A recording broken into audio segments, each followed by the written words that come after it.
Hi, I'm Paul Edwards, author of the Mourners Woods books, and first and foremost, a monster kid. Tonight, I'm here with our friend the Mummy because I'm going to be watching The Mummy's Hand from 1940. The Mummy's Hand was actually a reboot, although they didn't have that term in Hollywood at the time.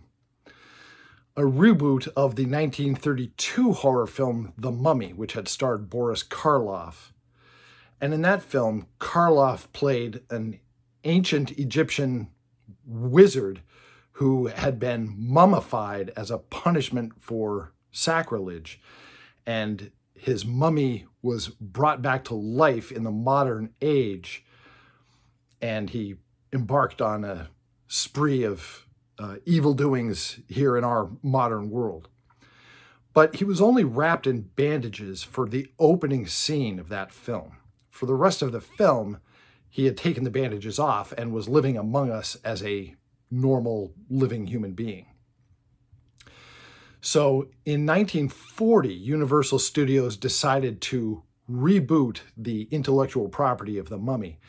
And this time they just wanted the Mummy to be what we think of now as the Mummy, a figure that's always bandaged, that never utters a word, and just lumbers around chasing after people. The Mummy that we're familiar with began with this film, The Mummy's Hand, in 1940. This film starred Dick Foran and Wallace Ford. Nobody remembers who they are now, unfortunately, but they were well known at the time. In fact, Wallace Ford was probably the best known actor in this film at the time that it came out. He was the guy who played Babe Hansen, the sidekick, the comedic relief. He had had a pretty solid career in the 1930s playing like comedic leading men. And in fact, this movie was sort of a leftover of the 1930s style, the late 1930s style of horror film, where the film included a whole lot of comedy, as if telling the audience, yes, it's scary, but it's also funny. And this is not something that would continue into future Mummy films, but there was a fair amount of comedy in The Mummy's Hand. Dick Foran and Wallace Ford play two out-of-work archaeologists who are bumming around Cairo, and they have failed to come up with any good archaeological finds when they think that they discover a lead to the lost tomb of Princess Ananka. And getting some funding from a local tourist who they mistakenly think is rich, they start an expedition to go find the tomb of Princess Ananka. Unfortunately for them, one of their colleagues, a distinguished professor of Egyptology, is also secretly the leader of the cult of Karnak, which has been keeping an ancient mummy alive to guard Princess Ananka's tomb for the past 3,000 years. And this character is played by George Zucco, who would go on to be a very well-known Poverty Row movie actor, a B-movie actor. But at the time this came out, he was not all that well-known yet. Anyway, the expedition launches out into the desert. They find what they think is Princess Ananka's tomb, and to their shock, discover that instead of a mummified princess, there is a mummified man, which is the mummy Karis, and they're mystified that they've seemingly gone on a dead end here on their archaeological dig.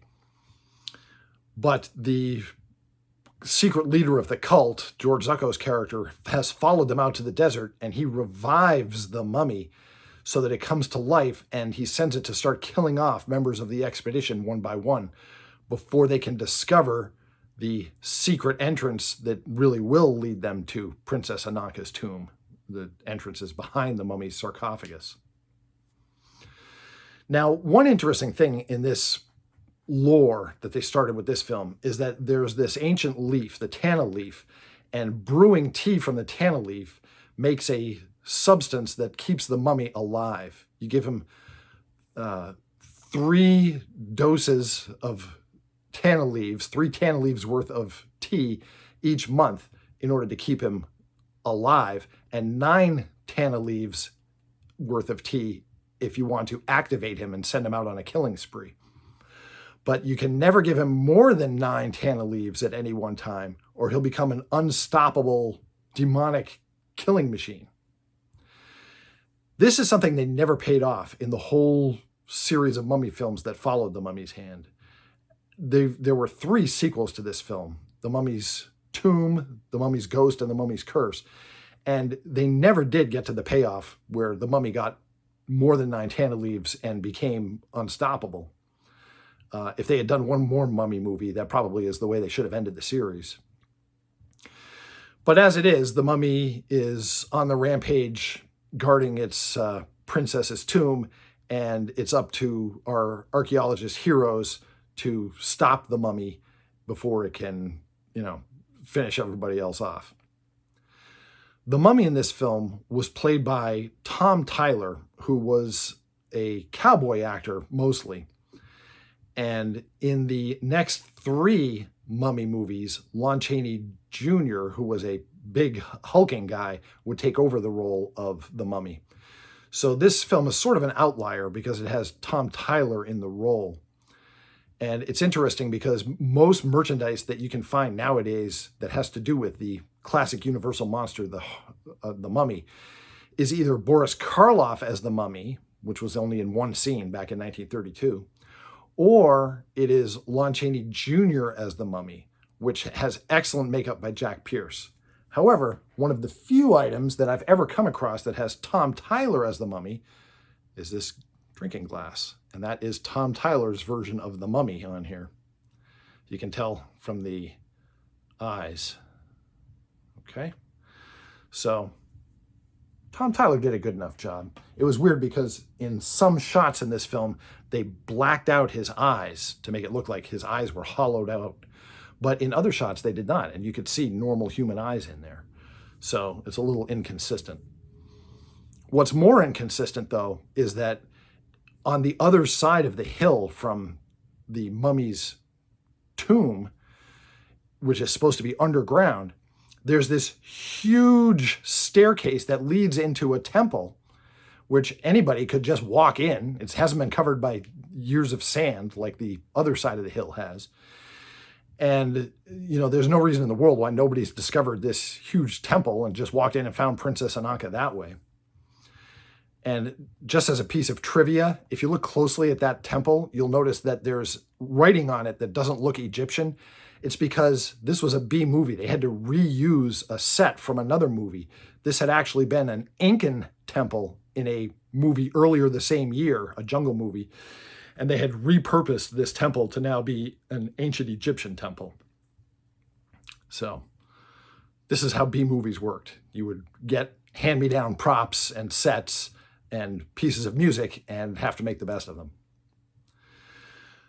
The Mummy's Hand is pretty good. The humor aspects of it work as well as the horror aspects. But when they went into the sequels for this film, they dropped the comedy entirely and just made it straightforward horror. Interestingly, the Mummies movies went on a pretty successful spree of their own, but they never crossed paths with any of the other Universal monsters. There were never any crossover movies with, the Wolfman or Dracula or anything like that. The Mummy, like the Invisible Man, the Mummy had his own series of films all to himself. Listen, if you're a fan of classic monsters and vintage horror, check out my book series, the Mourners Woods books. I'm self-published on Amazon. I've got a series of novels set in a haunted forest, and different monsters and creatures in each book. What they all have in common is the setting, Mourners Woods. My name again is Paul Edwards. My books are the Mourners Woods books, available for sale on Amazon. Thanks for letting me talk to you about The Mummy's Hand. I'll see you in Mourners Woods.